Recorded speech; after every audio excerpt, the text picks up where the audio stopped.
Yesterday I watched it on YouTube. Now I know it's a fact. G'day everyone, I'm the Anti-Theocrat back again today. I've already loaded a video today, but I thought I really have to cover this. Probably won't get loaded till tomorrow.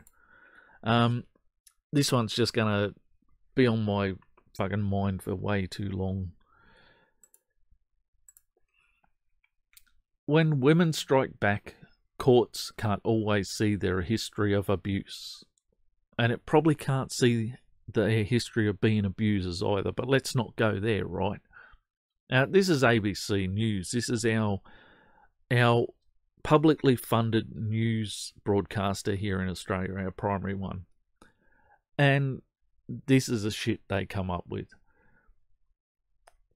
Anita Bloom said she never intended to hurt her husband or his new girlfriend. On the evening she broke into their home in country Victoria, her plan had been that her ex would snatch the blade she was holding, an old boning knife he once stabbed into an armchair she was sitting in, and use it against her. This is pure distraction.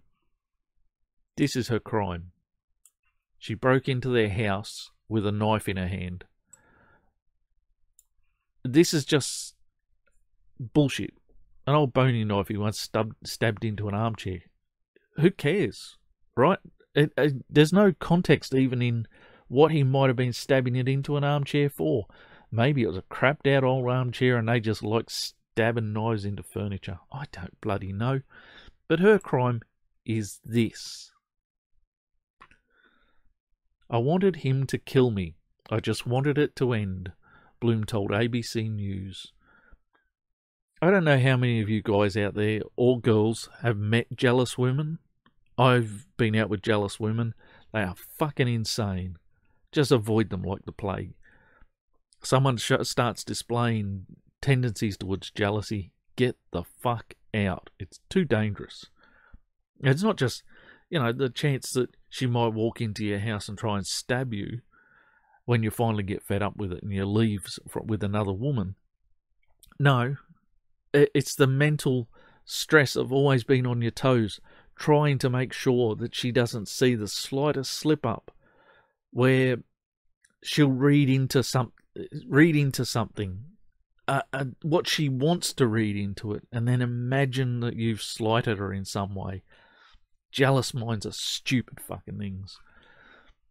Anyway, I don't doubt that she might have wanted to be killed, but I also don't doubt that she went in there to draw blood first. Jealous women, when their fellas leave them for other women, they do think that the only thing left in their life is to die. So I don't doubt maybe she did want to die. But I doubt very much that breaking into the house holding a knife was an innocent act. I bet there's a better than fair chance that she knew the only way he would kill her and possibly go to jail, and that would fuck up his relationship with another woman, is if she broke into their house holding a knife and attacked him, so that he was forced into a position of having to defend himself and possibly kill her.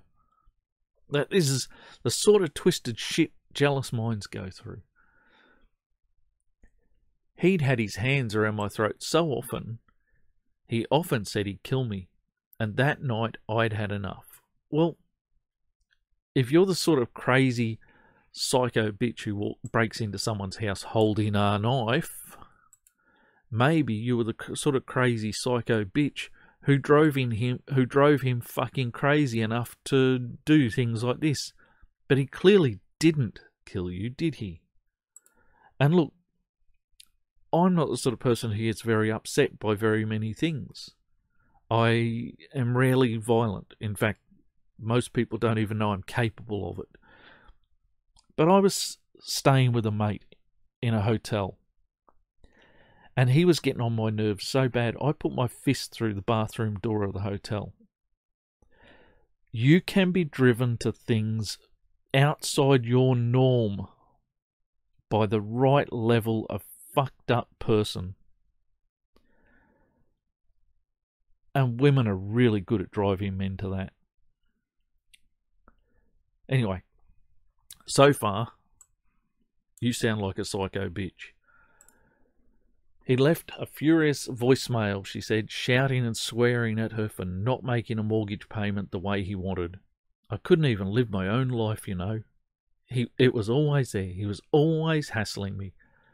I wonder if he gave her the money for the mortgage payment and she squandered it.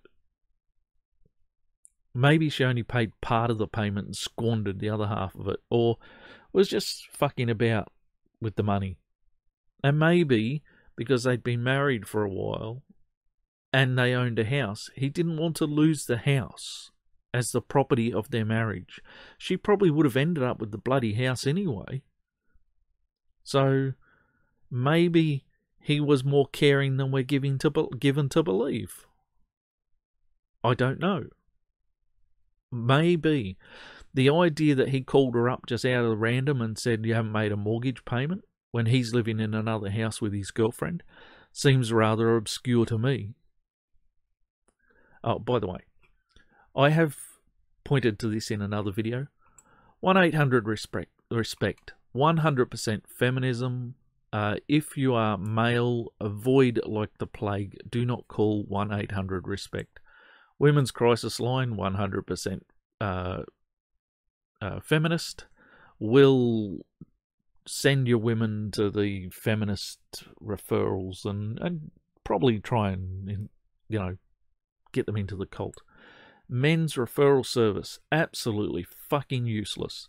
There are no services to refer men to, and it is only a referral service. Now, I don't know if this used to be Men's Line, which was 100% feminist run anyway, and the only thing it was good at was telling men to get help for their violent nature. Lifeline, very known for being very bloody bad at their job. Probably not entirely feminist, but whether or not when you were in times of desperate need, Lifeline was going to be much use to you, not from what I've heard. Relationships Australia, absolutely fucking feminist. Do not go to Relationships Australia. This is very common for the ABC to put up this sort of list on these stories. I tell you, men, there is nothing for you out there. Just avoid these services. These are the sorts of services that you're likely to get forced to go to if you go to court for any reason. A woman's blamed you, accused you of something. You might get sent to the men's referral service, and what they'll do, regardless of whether you're a victim or otherwise, is tell you need to admit that you're at fault and everything's you're to blame for everything. Just when you see these things, question them, will you? Really deeply question them. The only group that I can fully recommend, and it's not really their core to just talk to men about anything, is Dads in Distress. Essentially, their business is group therapy, and I don't know how many of you guys out there think group therapy is the thing for you. I would get so fucking annoyed sitting in a circle of guys who want to tear up at each other. Fuck no, thank you. No. I don't even know if it's just about the tearing up. I just don't want to sit and dribble shit at other guys in a circle as if that's going to help me. But if you want to talk to someone on the phone, and I have spoken to Dads in Distress on the phone, you will find a guy at the end of the phone who will know where you're at. It might not be their focus, but I think they're the best we've got. She can't, we'll get back to the story, sorry. She can't explain why instead she lunged at his screaming partner, stabbing her in the chest and puncturing her lung before attacking him.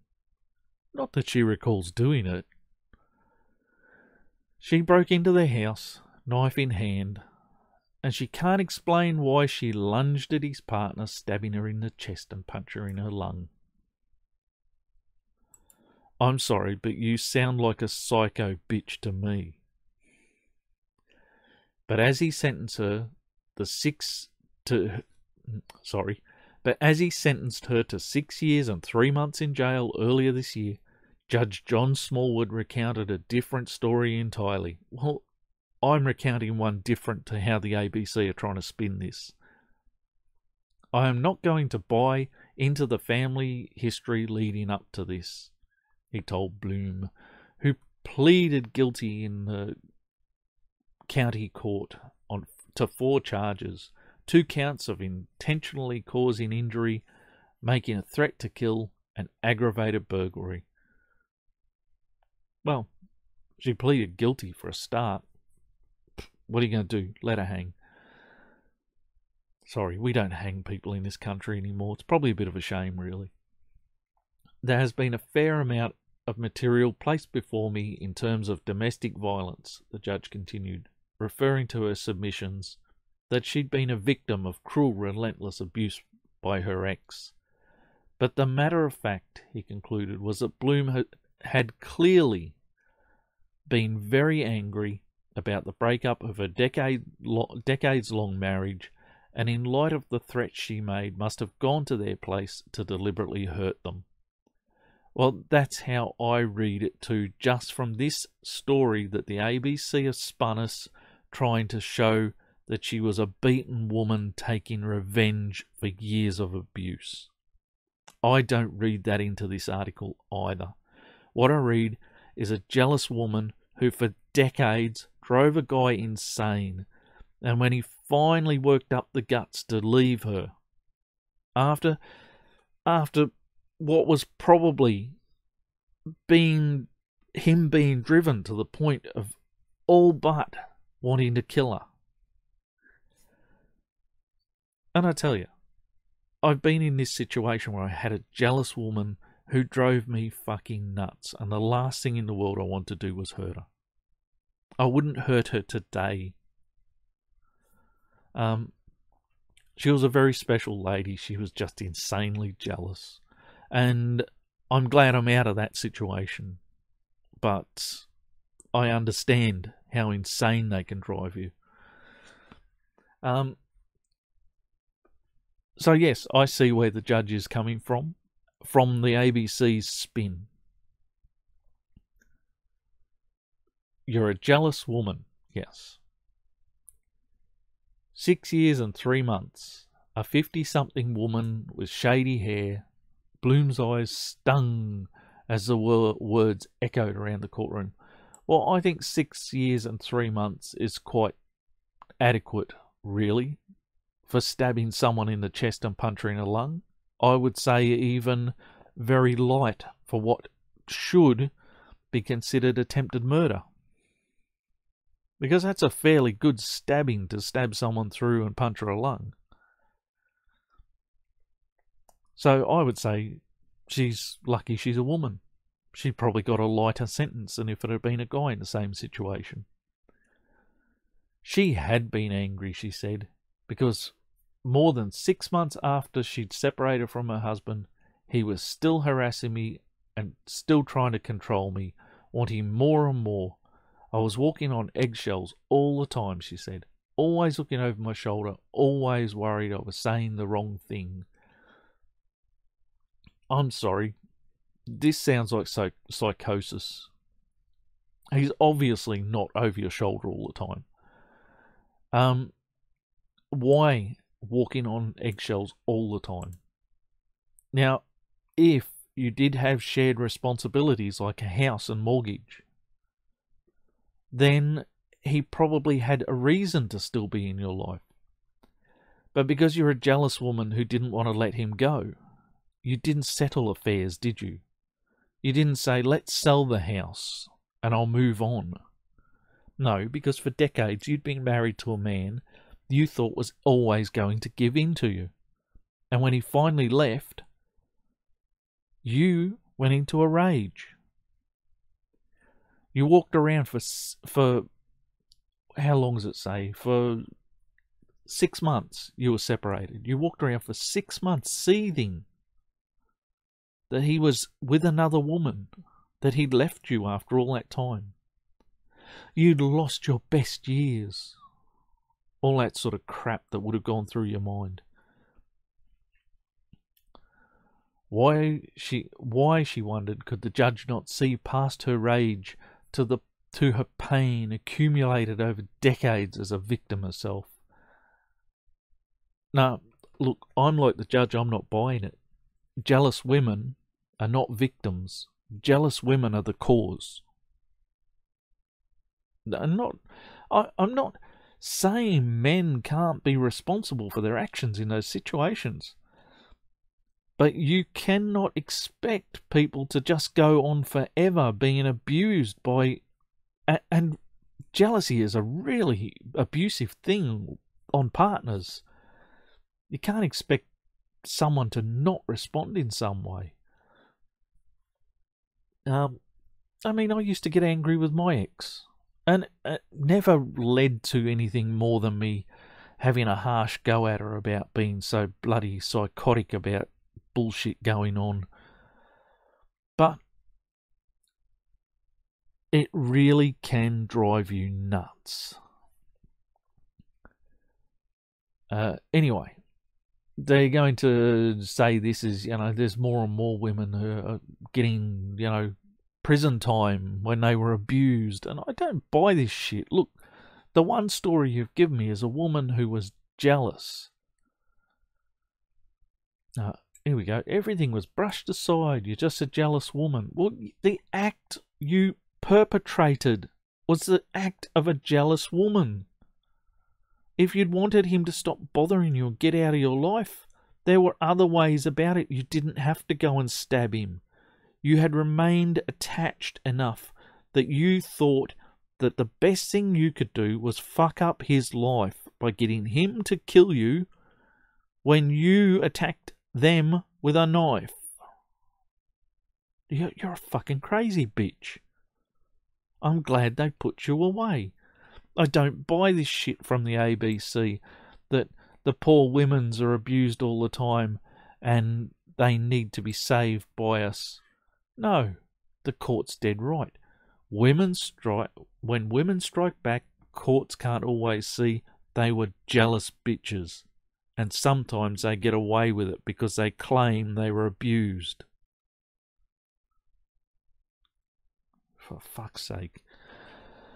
Oh, I've been the anti-theocrat. This has been a nice short one. It's well past my bedtime. It's probably even midnight.